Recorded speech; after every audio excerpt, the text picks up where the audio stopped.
आज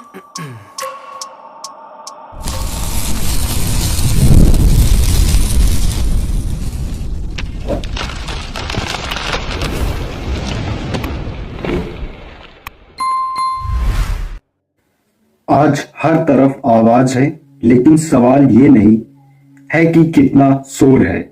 सवाल ये है कि शोर में इंसान बचा भी या नहीं। आज की कहानी शोर बनाम मौन की नहीं, मानो सभ्यता के भविष्य की। एक समय था जब इंसान के पास कम साधन थे पर मन शांत था। जंगल, आग, आकाश और एक दूसरे के साथ मौन में संवाद। तब ना नोटिफिकेशन थे, ना तुलना, ना दिखावे की मजबूरी। मौन कमजोरी नहीं थी, वह समझ थी। ऋषि मौन रहते थे क्योंकि सत्य को समझाया नहीं जाता, जिया जाता है। फिर सभ्यता बढ़ी और साथ में बढ़ा अहंकार। राज्य बने, युद्ध हुए, शक्ति दिखाई जाने लगी। धीरे धीरे मौन को डर समझ लिया गया और शोर की ताकत। यहाँ से मानव सभ्यता बोलना सीखा पर सुनना भूल गई। आधुनिक युग शोर का साम्राज्य। आज देखिए, हर किसी के पास राय है लेकिन समझ कम है। हर कोई बोल रहा है पर कोई ठहर नहीं रहा। सोशल मीडिया ने आवाज दी पर दिशा नहीं। आज जो ज्यादा चिल्लाता है वह सही नहीं, वह बस दिखाता है। और जो शांत है वह गहराई में है, लेकिन कैमरे से बाहर। आज का युवा कमजोर नहीं है, वह थका हुआ है। जानकारी बहुत है पर स्पष्टता नहीं। वह शोर में जी रहा है, इसलिए खुद से भाग रहा है। उसे मोटिवेशन नहीं चाहिए, उसे मौन चाहिए। एक असली युद्ध बाहर नहीं, भीतर है। तो यह सवाल है कि आज कौन जीत रहा है। बाहर देखें तो शोर जीत रहा है, लेकिन इतिहास गवाह है शोर भीड़ बनाता है, मौन दिशा। क्रांति शोर से नहीं, चुपचाप सोचने वाले दिमागों से आती है। मंच पर शोर है लेकिन भविष्य मौन लिख रहा है।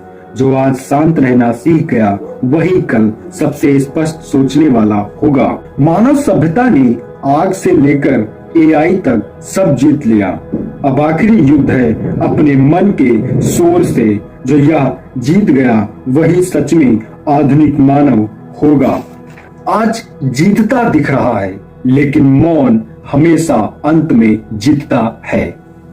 मनुष्य के 5 पिलर्स हैं जो उसे यूनिट्यू बनाते हैं और एक भीड़ से उसे अलग रखते हैं।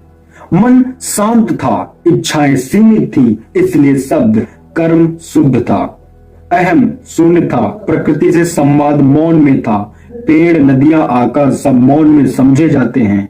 ज्ञान अनुभव से था, प्रचार से नहीं। गुरु मौन थे, शिष्य जाग। पहले मनुष्य के मार्ग में बाधाएं नहीं थी और अपनी कड़े फैसले के लिए जाना जाता था। इच्छाओं पर नियंत्रण।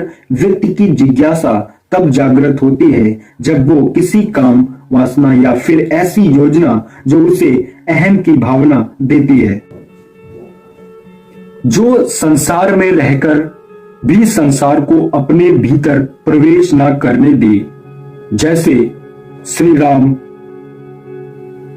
फिर भी मौन थे, वे राजा होने के साथ। हनुमान योद्धा थे, फिर भी मौन थे। भरत का सिंहासन पर बैठना भी एक मौन की तरह जीना। जो गुफा में रहता हो पर जरूरी नहीं कि जो भगवा पहनता हो पर्याप्त नहीं। रियल मॉन्क वो है जो अपने जीवन में खुद से सेटिस्फाइड है।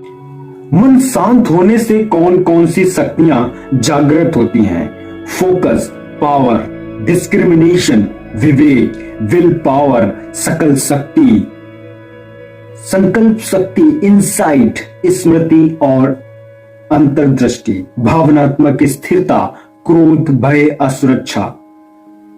How to make peaceful environment. दिन का एक मौन समय, न फोन, न संगीत, न बोलना। कम शब्दों का अभ्यास, हर बात पर प्रतिक्रिया नहीं, आवश्यक हो तभी बोलें। प्रकृति से जुड़ाव रखें।